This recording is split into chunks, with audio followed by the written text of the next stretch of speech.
My sheep hear my voice, says the Lord. I know them, and they follow me.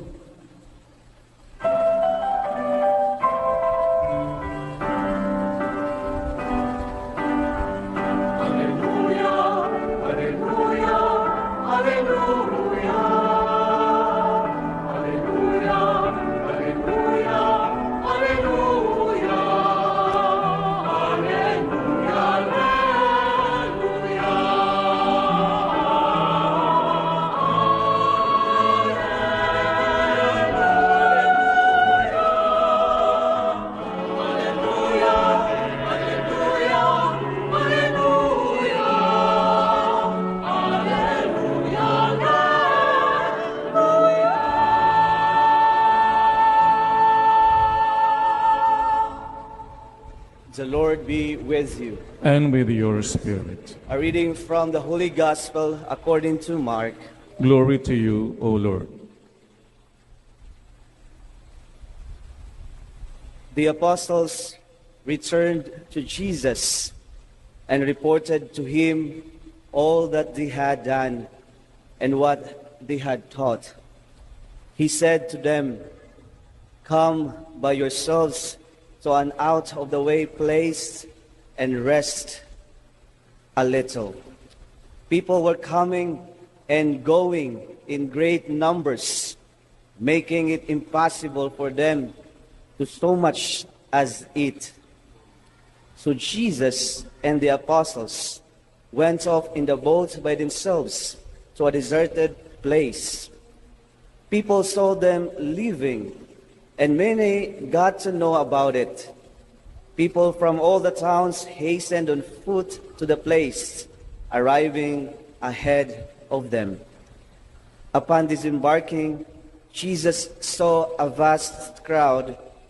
He pitied them, for they were like sheep without a shepherd, and he began to teach them at great lengths. The Gospel of the Lord. Praise to you, Lord Jesus Christ. Come, Holy Spirit, bless this unworthy priest, that I may share with humility and with the heart, and that people listen with humility and with the heart in the Holy Spirit. Come. Sisters and brothers, thank you again for the love, the sacrifice in your hearts, coming to Mass, joining us online. Thank you for liking Jesus today. Yung pala yung like Facebook, no? Like, etc. But liking is real life.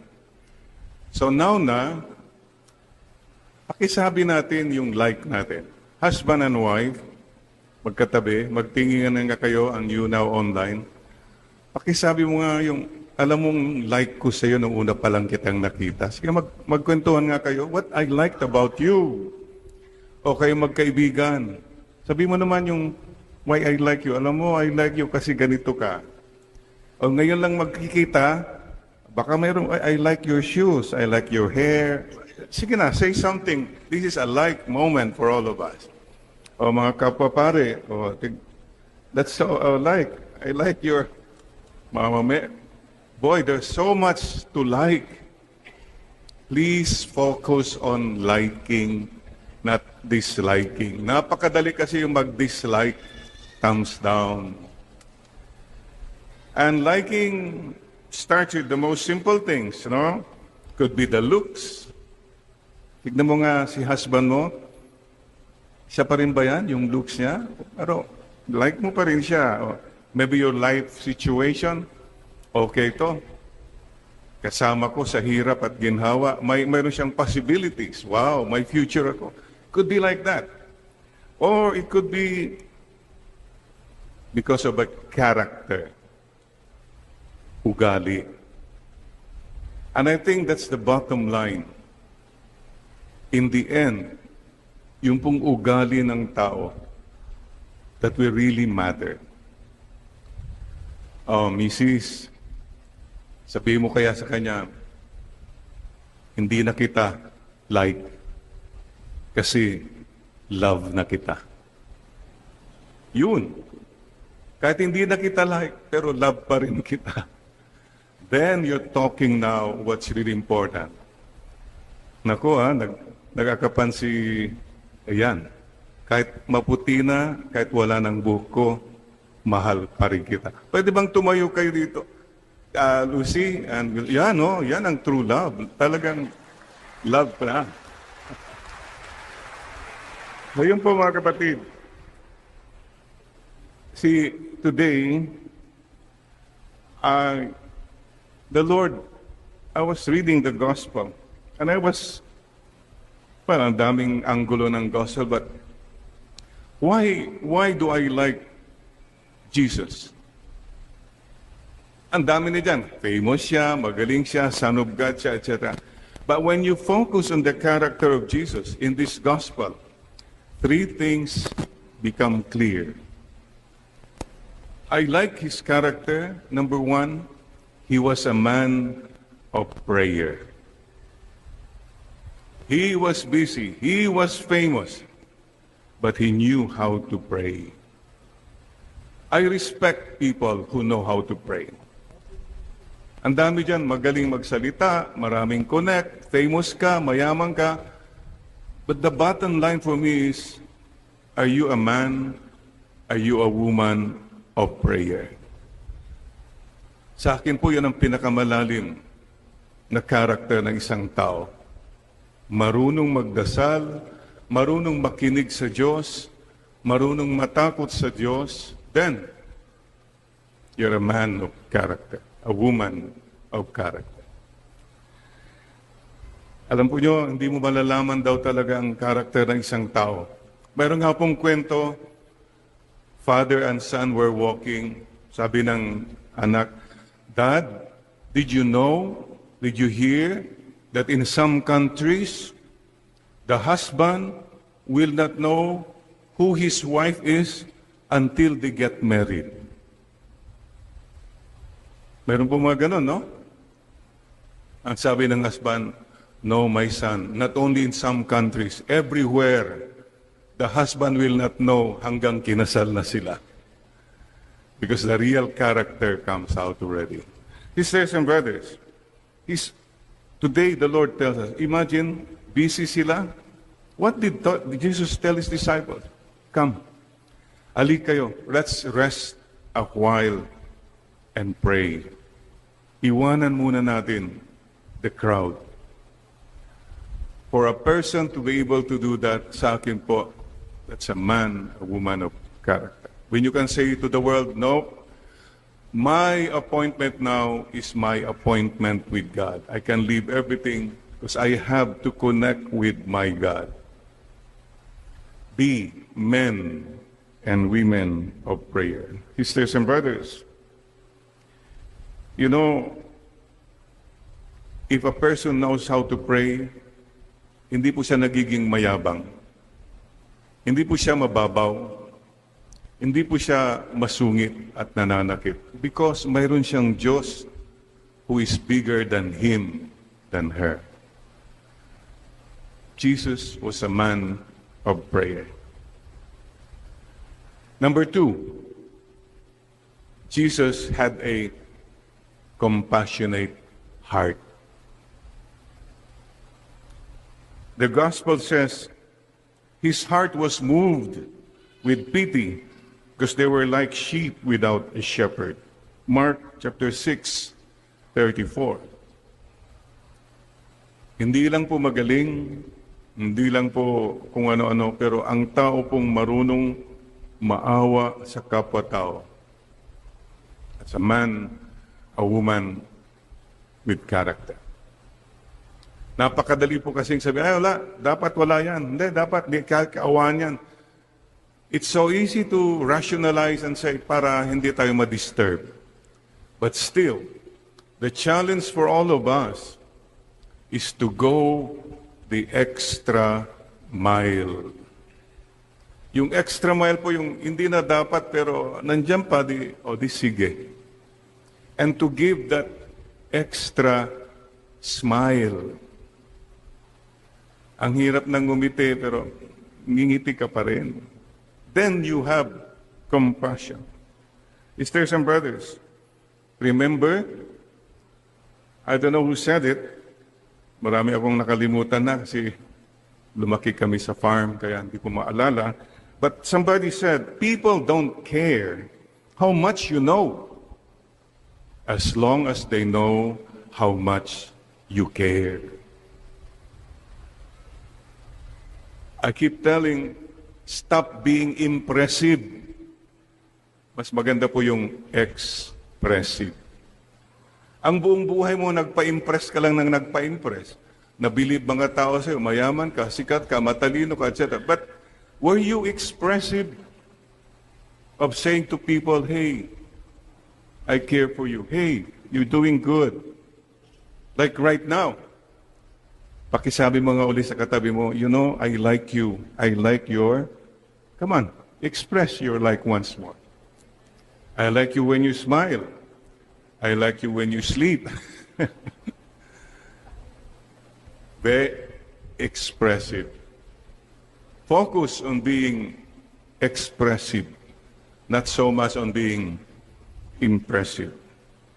And thank you for the gems. Many of you here are gems. You are God encounter makers. You're a God encounter medium. Ang problema kasi marami sa atin when people encounter us, they only encounter us. It stops with us. Hindi ho, let every encounter point to God. Whether it's a difficult encounter, may sakit man, whatever, we can always point to God. O blessed na blessed kayo, pasado ka sa board, may promotion ka. Let it be an encounter always to God. Any opportunity, we must point to God. I remember a story somewhere, long time ago, about this pianist, concert pianist, who did very, very good. And he was blind, I heard. And after the last note, the whole crowd stood up, clapping. And he stood up and said, no, no, no, no, no, not me, but from there, from there, from there. This is what we should all be doing. Let's not boast. Let's only boast for the Lord. And finally, Jesus was a man with a mission. He had a constant message. His mission was to spread the good news that God so loved the world, He gave His only begotten Son. Klaro po ang message niya. That was the constant message of the Lord. He had a mission for someone greater than Himself. I'd like to ask you a question, mga kapatid. All of us should ask this question. What have you done for God? Ano nang nagawa mo for the Lord? Marami kang nagawa para sa sarili mo. Yeah, but what have you done for the Lord? What have you shared for the Lord? You have time, talents, and treasures. Hoarding na, gabundok na. But you have not really shared. Time is short. Life is short. Sana naman, masabi natin, Lord, I spent some time also for you, with you. And number 3, what have you sacrificed for the Lord?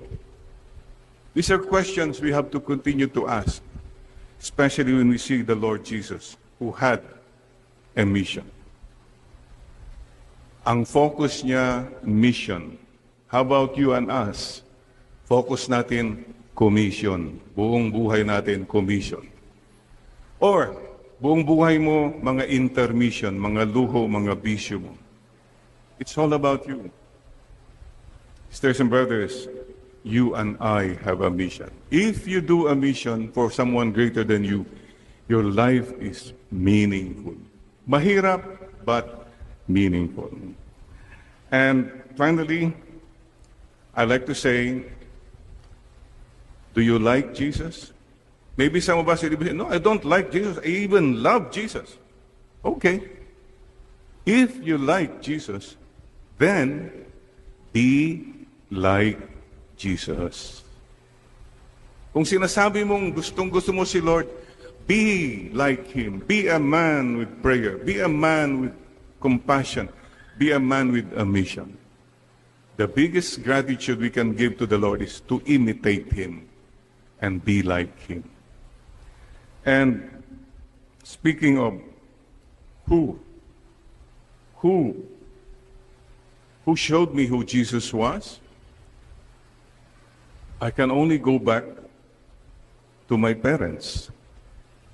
My parents were simple people, but they were people who knew how to pray. The people who were very compassionate, especially to the poor, and they always reminded us about our mission. So, mga kapatid, I would like to say this on a personal note. The kindest people I have met in this lifetime were my parents. They were very kind. Not to boast, but they were just kind. Sana po, mga magulang na nakikinig, mga magiging future ng mga magulang, sana mga anak nyo masabi nila, mga pinakamabait, the kindest people were my parents. I honor them. Many times po, when we were growing up, life was hard. My mother was a public school teacher in a little town called Bani, Pangasinan. My father was a lawyer, but he was a good lawyer. So kung may nananalo sa kaso niya, pwede na bigyan siya ng manok, kambing, ganon. He was just serving the people. And I remember many times, Papa and Mama telling us, siguro kasi they didn't know how to help us in the future. They didn't have the resources. They didn't have the connections. But they kept telling us, oh, Jerry, try your best. Ha? Palagi po yan, tatlo yan. Best effort, ha? See, we don't have the money and all that, but we can help you in education. Number one, they always told us, mag-aral kayo ng mabuti.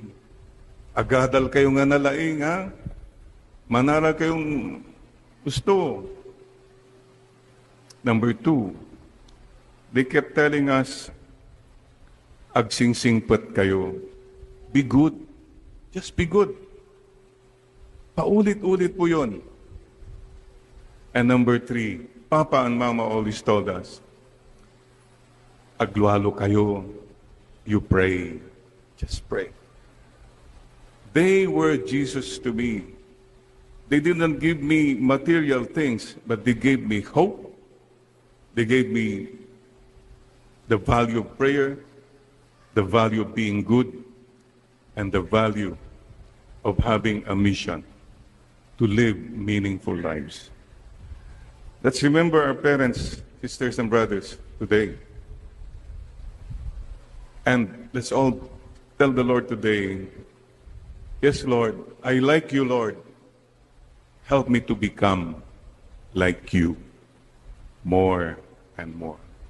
Sana po kami rin kahit papano may padama namin kung sino si Jesus by our prayer life, by our kindness, and by our mission. Bow your head, and I ask you now, do you like Jesus? Yes, I like Jesus. Do you really like Jesus? Yes, I really like Jesus. Do you love Jesus? Yes, I love you, Lord Jesus. And help me to be more like you. Today we declare, as for me and for my house, we will serve the Lord. From the book of Joshua. The world will never know The world many times will never appreciate the value of prayer, the value of being kind, the value of doing your mission. But the world is not your God. God knows, and that is enough. Today, we come before the Lord again and say, Lord, reporting for duty. Mama Mary, teach us not only to like Jesus, but to be like Jesus in our own little way. Amen.